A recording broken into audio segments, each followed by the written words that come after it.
Hi everyone, it's Ramon Santillan from Persuasive Interview.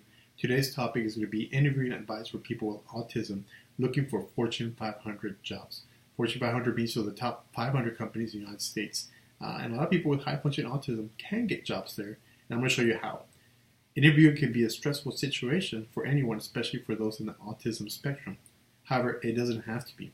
Here's some tips, which we call 3 P's of interviewing, you can use when preparing for your next interview.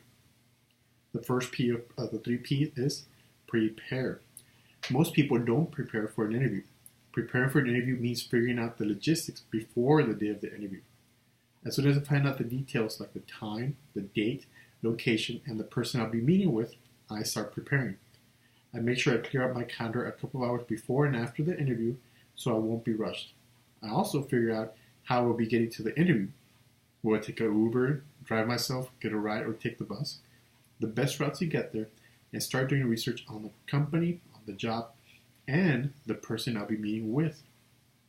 Many people forget that you need to build rapport with an interviewer, so having a good idea of who they are, how long they've worked at their current company, and their career history, all things that can easily be found on LinkedIn, can mean the difference between getting an offer letter or a rejection email. Which brings me to my next point. The second P in the 3 P's is P for practice.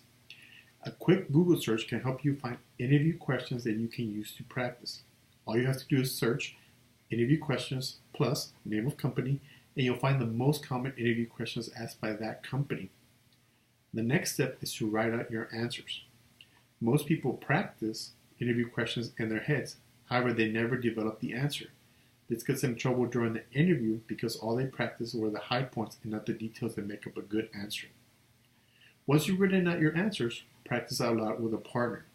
This can help you figure out if your answer makes sense and if it gets the point across.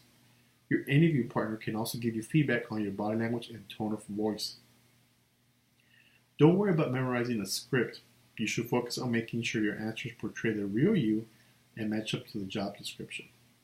And the third P in the 3 P's of interview preparation is positive, as in stay positive. A no doesn't mean never. It just means not right now. Use this opportunity to reach out and ask for feedback from the interviewer to learn where you can improve. Most companies will provide feedback if you use the template I'm going to show you below. You're going to send this template, this email, directly to the people who you met with. I've used the exact same email several years ago, and I still think that last interaction, which made them have a good impression of me, is the reason why they called me 30 days later to offer me the job that they had told me no 30 days before. It was very interesting to see how I got that job even after they told me I didn't get the job. You can then use that feedback when you prepare for your next interview. When you receive the response, a simple, "Thank you for your feedback. I'll take this into account as I prepare for my other interviews," shows that you appreciate their input and that there aren't any hard feelings, which further cements in their brains that you're a great candidate. So here's the template that you can use. Thank you once again for taking the time to meet with me yesterday. It looks like I was passed up for name of role at name of company, which is unfortunate, but there is always a way to make a situation into a learning experience. As such, I would please ask that you provide me with any feedback you may have regarding our meeting and how I can improve in order to make a better impact either with name of company or any other company I interview with in the future.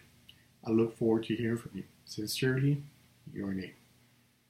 When they respond with the feedback, you have to make sure you reply with this. Thank you for the feedback. I'll take this into account as I prepare for my other interviews. Sincerely, your name. Remember, finding the job you love is making sure you find something that fits your needs as much as them finding someone that fits their needs. Make sure you test different approaches to find the best one that fits your skills and ability.